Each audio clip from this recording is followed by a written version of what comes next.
Hi guys, it's me, Val Toxic Free. Welcome back to the channel. So, what we're going to talk about today. Crocodile tears.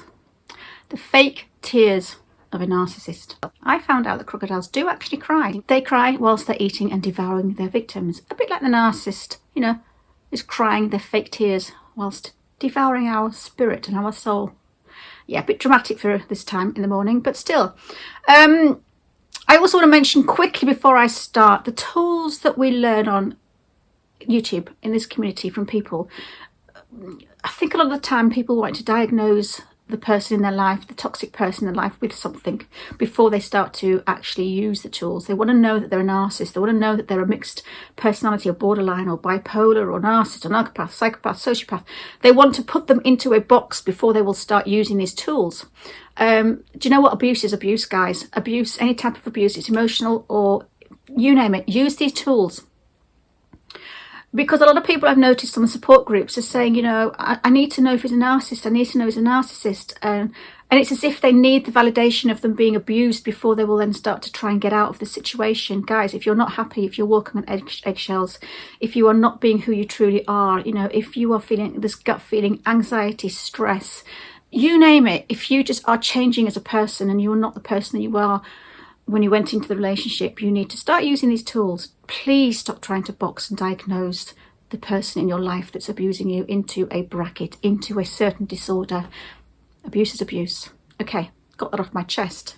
So, as we know, narcissists like to fake their tears. There's always strings attached with a narcissist's tears.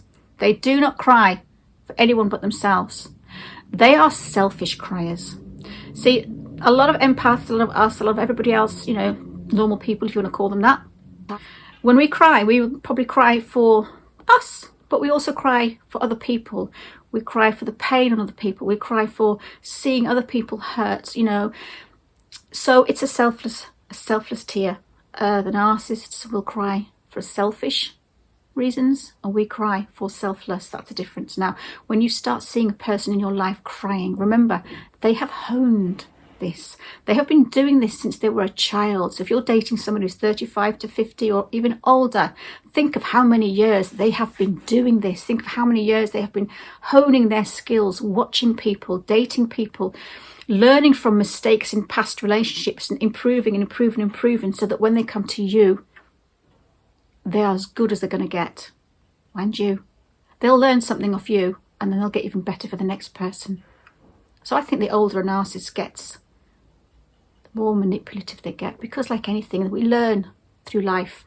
We learn to improve ourselves. They learn to just get more manipulative. So guys, let's get started.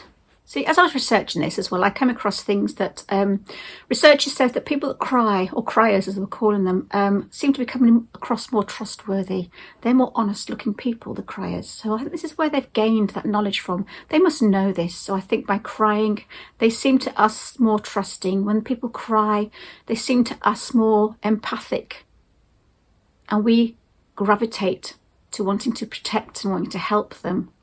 You've also got to look at the projections as well. A lot of the time, have you ever noticed, look back at relationships or think about something that's happened in yours. Have you ever cried and they've turned around to you and said, "Oh, for goodness sake, that won't work with me. Oh, you're being so manipulative. Stop your crying. Oh, yeah, here we go again. Bring on the tears." Now, the reason they say that to you is why? It's projection. They lie. They fake the tears. They put them on to make you feel bad, to make you feel emotional, to make you feel like, you've done something wrong, or even to protect and love them and try and do something right and give them hugs and support them. So when they see you crying, they think the same thing, because narcissists, they think everyone's a narcissist. Like we think everybody's nice, they think everybody's nasty.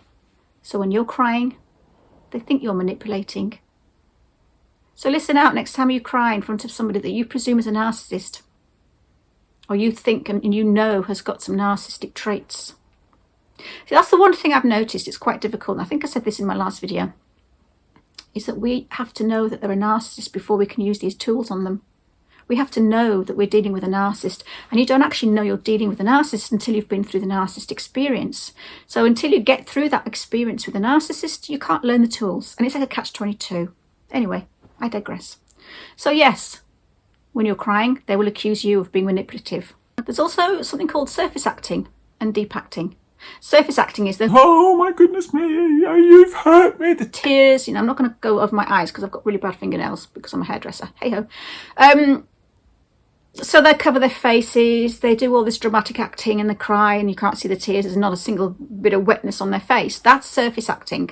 That's when they don't really dig too deep. They don't try too hard because they just think, oh, she's going to take it. She's going to understand. She's going to think I'm crying.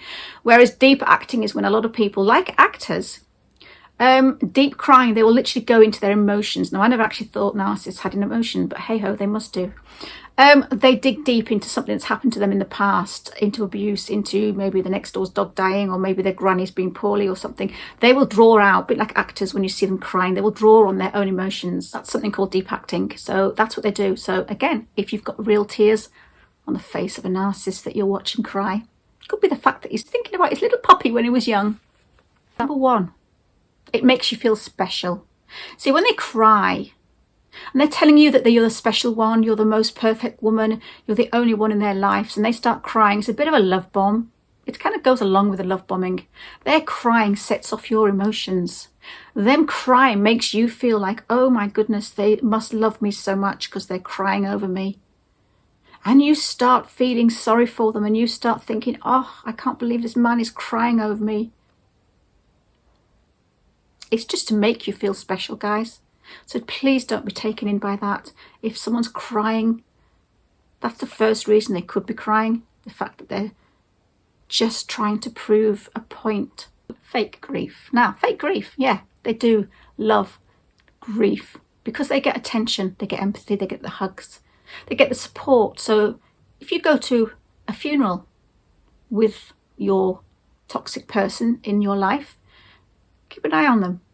If they start getting very upset and woe is me and start walking around and being upset and hugging everybody and saying, oh, I know, I miss him too. It's an act because these people don't feel any empathy at all. So they just like the fact that they're getting hugged and they're getting, looked after by other people. They're getting their hugs. It's just pathetic, really. It's the same thing like if one of their friends is poorly or one of their friends is in a car accident, they will go on and on about it and they will get the sympathy for someone else's accident. They will get the sympathy for someone else's cancer or for someone else's death. This is the fake grief. Guys, please be aware of that. The sorry tears. The sorry tears come when they fear they're going to lose you. The sorry tears come when maybe perhaps they've actually gone too far with their nasty, abusive words. Maybe you're about to walk out the door for good and maybe they think they're going to lose their supply forever. So they bring on the sorry tears. I'm so sorry, I love you. I'm so sorry, I will never do it again. I'm so sorry, please don't leave me. Out come the tears. What happens? We get drawn in again. They're pulling our heartstrings and before we know it, we're back in their arms. Ready for round two. The distraction and divert technique. Now, this is a good one. Bit like word salad in a way where you might be trying to get some information out of them. You may have seen something on a telephone. Telephone? Where the hell's I'm not an 80s. Am I in the 80s? Telephone. Oh my God. Okay. Text. They might have seen something on a text. They might be, there's any reason why, you could be arguing with the toxic narcissist in your life and they will bring on the tears. Now, the tears are to throw you off. Again, the tears are to stop you from asking the questions. The tears are to divert your attention off what they've done wrong and onto sadness. And again, it pulls on our heartstrings, doesn't it? We start saying, oh, please don't cry. Look, please don't cry. I just want to know the truth. Please don't cry. And then they start making up all the lies. Again, it's the tear salad, I call it, I'm so upset. I'm so sorry. My friend's just been poorly and I'm so upset and stressed over him. And again, my nanny's dying. And oh my God, my cat. They will throw all sorts in the mix and they will start bawling their eyes out. And before you know it, you've actually gone off the subject that you were starting to talk about. And then you're comforting them and you're apologising and you're saying, I'm so sorry, I didn't mean to upset you. Here we go again, back to square one. Don't get drawn in by the sorry tears. Don't get drawn in by the diversion, the distracting technique. Because before you know it, you'll walk out and you think, hang on a minute, I never got round to getting the answer from him about that text from that woman across the road. It worked. Feeling powerless technique. Yeah, they feel powerless. This is where they actually feel they're going to lose you again for good. They're going to do something. They're going to have to try and keep you some way. So again, they bring the tears on. They're scared. They're feeling powerless. They're losing their supply. Please keep an eye out for that. The Narc Injury. Now the Narc Injury, yes, people might think, but isn't that just through anger? Oh yeah, they do cry as well. Because what happens is their mask comes off and all their anger comes out. I've seen this. Well, actually, no, I heard it on the telephone with my ex once. I heard him smashing things up. I heard him screaming and crying. And he had literally lost his mask big time. And when he finally put the mask back on and realised what he had done, that's when again, oh, the sorry tears started. The powerless tears started. The distraction tears started. And it starts all over again. When they lose their mask and they see that you have seen the real person underneath the mask, they will do every single thing that they can to try and persuade you that that's not the real them. They are so, so sorry. And they're just upset and they're stressed. And their grandma's poorly. And their friends just died. And their puppy dog. So guys, just remember, the tears of a narcissist are crocodile tears. They have no empathy, they have no remorse, they have no compassion. So those tears are fake. They're crocodile tears. Crocodiles cry when they're eating their victims. So narcissists cry when they're devouring us and eating us alive. That doesn't sound too good, does it? I hope you enjoyed this video. I hope it made sense. I hope you could understand it. But please, guys, don't be taken in by their tears. They are not real. They are fake. So all I'm going to say now is take care. I'm going to basically, again, I've linked some links below. I've linked some links in the description box. And obviously, if you want to subscribe to get a notification. Oh my God! Try again. It's my teeth. If you want to find out what my next video is, if you subscribe, you will get notified. So guys, I hope you stay safe, stay strong and stay toxic free. See you later.